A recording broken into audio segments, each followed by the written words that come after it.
소프트웨어 공학 7조 발표 시작하겠습니다. 저희 조의 주제는 텍스트 마이닝 및 머신러닝을 이용하여 서울시 구 장소별 코로나 확산의 정확한 분석을 위한 모니터링 시스템입니다. 조어는 다음과 같습니다. 발표자인 정보통신공학과 문수빈, 산업경영공학과 정지원, 스페인어 통번역학과 이상지, 바이오메디컬 공학부 고원재입니다.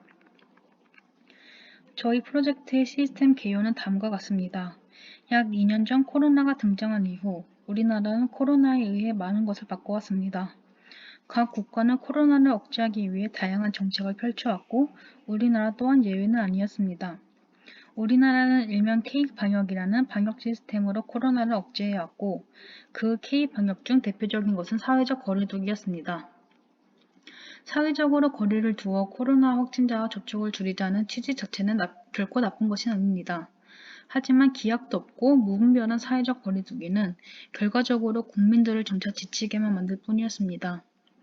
따라서 이런 무분별한 거리두기에 어느 정도 완화책을 주면 국민의 피로감을 줄일 수 있지 않을까 생각하여 조사를 시작하였습니다. 기존 사회적 거리두기의 단계를 정할 때 그 기본적인 기준은 해당 지역에서 확진자가 얼마나 나왔는가, 또 얼마나 그 수가 유지 및 증가하였는가입니다. 이는 지금 당장 얼마나 진행이 되었는가에 대한 지표이기는 하나 확진자의 이동 및 접촉 경로 등에 대한 정보가 포함되어 있지 않아 이후 코로나가 어디로 확산될 가능성이 높은지와 같은 예측이 전혀 포함되어 있지 않습니다. 따라서 확진자의 이동 경로와 이용시설 등에 대한 데이터를 이용하여 해당 지역의 코로나 위험도를 분석한다면 이것을 기반으로 지역별 거리두기를 진행하면 어느 지역을 통해 주로 확산이 이루어졌는지 확인할 수 있고 또 다른 지역에 대한 코로나 확산 예상이 가능해지며 더 효율성 있는 거리두기를 진행할 수 있을 것이라고 생각하였습니다. 시스템의 목적은 다음과 같습니다. 확진자의 이동 및 접촉 경로를 파악할 기회를 제공하고 확산될 가능성이 높은 지역을 파악하고 확진자가 이용한 이용시설 파악을 용이하게 하며 위험도가 높은 지역에 대해 집중적인 거리두기를 시행하는 것입니다. 정의 및 약어는 다음과 같고 이 부분은 넘어가겠습니다. 외부 인터페이스 요구는 다음과 같습니다. 데이터베이스 서버와 애플리케이션 서버를 연결해야 하고 현재 확진자 및 접촉자의 상황을 웹상에서 파악할 수 있도록 권한을 허가해야 합니다. 사용자의 위치 기반으로 정보를 제공하기 위해 위치 추적을 할 수 있도록 허용해야 하고 사용자의 이동 경로 및 방문 지점대로 사용할 수 있도록 허가해야 합니다. 사용자의 위치에서 신규 확진자 및 신규 접촉자가 발생하였음을 알림받을 수 있도록 허용해야 하고 확진자 및 접촉자가 동네의 어느 장소로 방문하였는지 정보를 제공 및 알림받을 수 있도록 허용해야 합니다. 사용자의 입력에 해당하는 주소지를 검색하여 결과를 보여주어야 합니다. 사용자 인터페이스는 다음과 같습니다. 입력으로는 사용자가 직접 웹상에서 검색해야 하고 출력으로는 화면을 통한 출력입니다. 하드웨어 인터페이스는 다음과 같습니다. 이 프로젝트는 웹상에서 지원하는 웹 기반 서비스 시스템이므로 윈도우 또는 맥, 리눅스 등의 운영체제를 사용하는 데스크탑 및 노트북이 필요합니다. 소프트웨어 및 통신 인터페이스는 다음과 같습니다. 다양한 운영체제를 사용하는 모든 사용자에게 서비스를 제공하기 위해 크로스 플랫폼을 사용하여 윈도우, 맥, 리눅스 운영체제를 모두 지원합니다. 사용자의 정보, 확진자 및 접촉자, 이동 경로의 정보를 저장하기 위한 데이터베이스로 MySQL을 사용하였습니다. 백엔드 구현을 위해 파이썬 언어가 구성된 환경으로 NGX 서버를 사용하였고 프론트엔드 구현을 위한 리액트를 사용하였습니다. 클라우드 컴퓨팅으로 EC2를 사용하였습니다. 통신 인터페이스는 다음과 같습니다. 사용자는 해당 웹에 접속해 로그인을 수행하고 사용자가 확인하기 원하는 지역을 입력하고 기다리면 데이터베이스에서 해당 지역을 찾아 확진자 수와 접촉자 수를 확인할 수 있도록 하였습니다. 기능 요구는 다음과 같고 아래에서 설명해 드리겠습니다. 첫 번째 기능은 회원가입이며 개요 및 설명, 기본 흐름, 예외 흐름 정도만 설명드리겠습니다. 회원가입의 개요 및 설명은 사용자는 자신의 정보를 등록하여 회원가입한다입니다. 기본 흐름은 기존 가입 회원인지 이름 전화번호로 검색하여 확인하고 회원 가입을 요청하면 회원 약관을 보여주고 액터는 회원 약관에 동의합니다. 회원 정보 입력 항목을 보여주면 액터는 회원 정보 항목을 입력하고 등록 요청을 합니다. 시스템은 입력된 정보를 확인하고 신규 회원 정보를 저장 및 등록을 완료합니다. 예외 흐름은 다음과 같습니다. 입력란을 비우고 등록 버튼을 클릭할 경우 오류 메시지를 띄우고 재입력을 요청합니다. 기존에 가입되어 있는 회원인 경우 메시지를 보여주고 아이디 찾기 메뉴를 추천해줍니다. 회원 약관에 동의하지 않은 경우 약관 동의하에 회원 가입이 가능하다는 오류 메시지를 보여주고 동의를 재요청합니다. 만약 사용자가 입력한 형식이 틀렸을 경우 메시지를 보여주고 재입력을 요청합니다. 두 번째 기능인 로그인은 다음과 같습니다. 액터는 자신의 아이디를 로그인해야 되는 게 목적이고 기본 흐름은 아이디 비밀번호 입력창을 보여주면 액터는 아이디 비밀번호를 입력하고 로그인 요청을 합니다. 시스템은 입력된 정보를 확인하고 사용자 로그인을 완료시켜줍니다. 예외 흐름은 다음과 같습니다. 입력한 아이디가 존재하지 않는 경우 오류 메시지를 띄우고 회원가입 아이디 찾기를 추천해줍니다. 비밀번호가 틀릴 경우 오류 메시지를 띄우고 로그인 창을 다시 보여줍니다. 동일한 아이디에 대해 비밀번호를 5회 이상 틀린 경우 5분간 해당 액터의 로그인 시도를 차단합니다. 세 번째 기능인 공공 데이터 업데이트는 다음과 같습니다. 시스템은 하루에 한 번 공공 데이터를 업데이트해야 합니다. 기본 흐름은 다음과 같습니다. 예약된 시간이 되면 공공 데이터 주소에 새로운 데이터를 요청합니다. 시스템은 새로 생성된 데이터를 저장하고 모든 데이터가 전환될 때까지 첫 번째와 두 번째를 반복합니다. 예외 흐름은 다음과 같습니다. 데이터가 없을 경우 오류 로그를 저장하고 이미 저장된 데이터인 경우 무시합니다. 네 번째 기능인 서울시 확진자 발생 현황 조회입니다. 해당 날짜에 서울시 확진자 발생 현황을 조회해야 합니다. 기본 흐름은 오늘 날짜에 서울시 확진자 발생 현황을 보여주고 액터가 서울시 확진자 발생 현황을 조회할 날짜를 입력하면 시스템은 입력된 날짜에 서울시 확진자 발생 현황을 보여주는 것입니다. 예외 흐름은 다음과 같습니다. 확진자 정보가 없는 경우 내용 입력 요구 메시지를 출력하고 조건을 입력하도록 합니다. 날짜가 범위에서 벗어난 경우 올바른 날짜를 입력해주세요 라는 메시지를 띄웁니다. 다섯 번째 기능인 내 거주지 확진자 발생 현황 조회는 다음과 같습니다. 최근 일주일간 사용자가 설정한 거주지의 확진자 발생 현황을 조회하는 것이 목적입니다. 기본 흐름은 시스템은 최근 일주일간 사용자가 설정한 거주지 내 확진자 발생 현황을 보여줍니다. 예외 흐름은 확진자 정보가 없는 경우 내용 입력 요구 메시지를 출력하고 조건을 입력하도록 합니다. 여섯 번째 기능인 일별 내 거주지 확진자 발생 현황은 다음과 같습니다. 해당 날짜에 사용자가 설정한 거주지의 확진자 발생 현황을 조회하는 것이 목적입니다.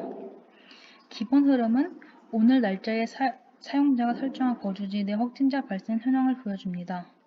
액터가 확진자 발생 현황을 조회할 날짜를 입력하면 시스템은 입력된 날짜의 거주지 내 확진자 발생 현황을 보여줍니다. 예외 흐름은 다음과 같습니다.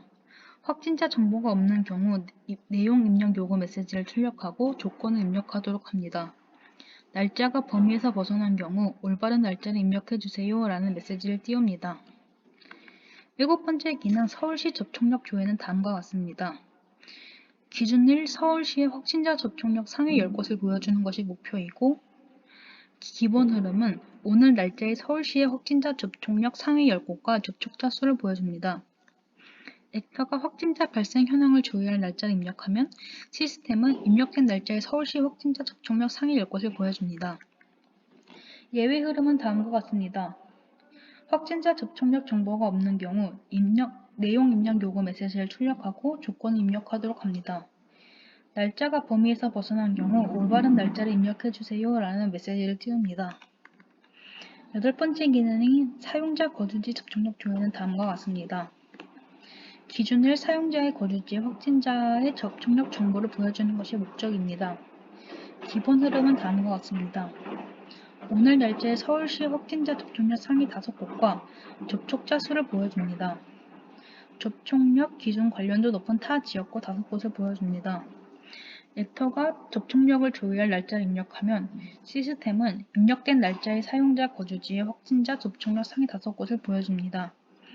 또 입력된 날짜의 접촉력 기준 관련도 높은 타 지역구 5곳을 보여줍니다.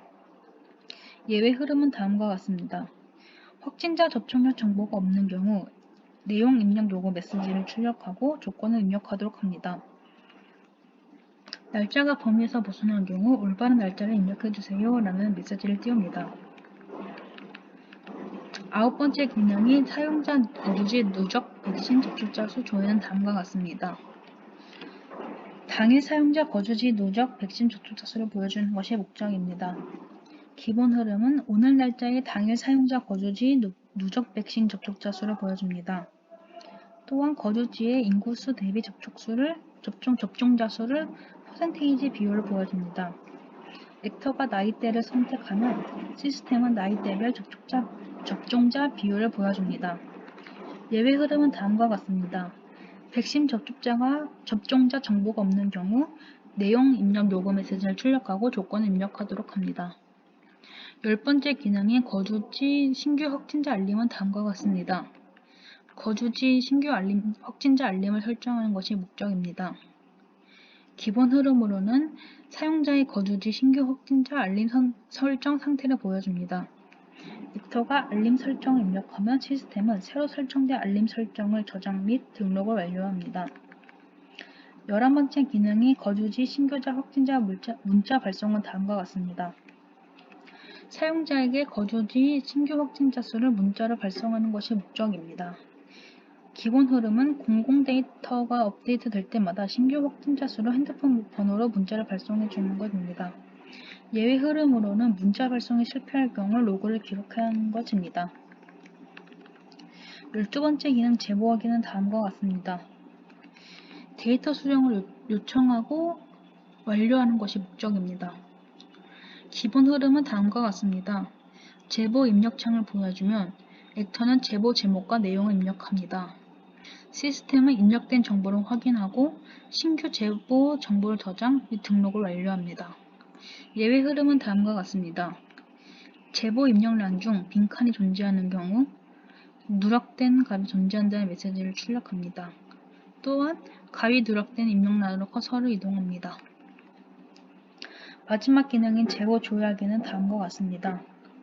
제보 정보를 조회하는 것이 목적이고 시스템은 제보 목록을 보여줍니다. 액터가 조건을 입력하면 시스템은 조건을 만족하는 제보를 표시합니다. 예외 흐름으로 제보 내역이 없는 경우 제보 내역이 없습니다 라는 메시지를 표현합니다. 기타 요구 및 제약사항은 다음과 같습니다. 성능 요구는 사용자의 모든 요청과 명령에 안정적인 응답 속도를 유지할 수 있도록 합니다. 사용자의 명령이 짧은 시간에 다양하게 요청될 경우 최종의 명령을 수행해야 합니다. 클라이언트 내부에서의 각 사용자 명령에 대해 1초 내에 응답해야 합니다. 사용자의 정보를 데이터베이스에 저장하므로 사용자 정보를 안전하게 보관할 수 있도록 암호화하도록 해야 합니다. 하드웨어 요구는 다음과 같습니다. 최소 2기가의 램, 최대 4기가 램을 권장합니다. 400MB의 하드디스크 공간에 최소 1기가의 안드로이드 SDK가 권장됩니다. 예외 조건 및 의의 처리는 다음과 같습니다. 서버와의 통신이 끊겼을 때 오류 메시지를 출력하고 빠른 시일 내에 복구하도록 합니다. 형식에 맞지 않은 자료를 입력하였을 때 오류 메시지를 출력하고 다시 입력하도록 유도합니다. 사용자 정보에 대한 보안을 철저히 유지하도록 합니다. 지원 인력에 대한 제약 조건은 다음과 같습니다. 별도의 라이선스가 필요하거나 저작권료 사용이 필요한 기술 또는 소프트웨어 사용을 피합니다. 협업이 필요한 내용은 문서화 과정을 거치지 않고 코드를 공유하여 신속하게 해결할 수 있도록 합니다. 유저의 사용을 고려하여 최대한 사용자에게 친화적인 인터페이스를 개발합니다. 소스 코드 작성 시 추후 유지 보수를 고려하여 충분한 주석을 추가합니다. 인수 조건은 다음과 같습니다. 공공 데이터를 가져와 코로나 확진자의 정보를 업데이트해야 하기 때문에 예약된 시간마다 공공 데이터 주소에 새로운 데이터가 요청되고 새로운 데이터가 저장이 되는지 시험합니다. 확진자 정보가 있는 경우 해당 알림 메시지가 뜨는지, 해당 정보가 없는 경우 오류 메시지가 뜨는지 시험합니다. 확진자 정보 조회, 정보 조회 시 기간, 날짜 설정, 내 동네 설정 등 각각의 기능이 오류 없이 잘 동작되는지 시험합니다. 참고 자료는 다음과 같고 7조 발표를 마치겠습니다. 감사합니다.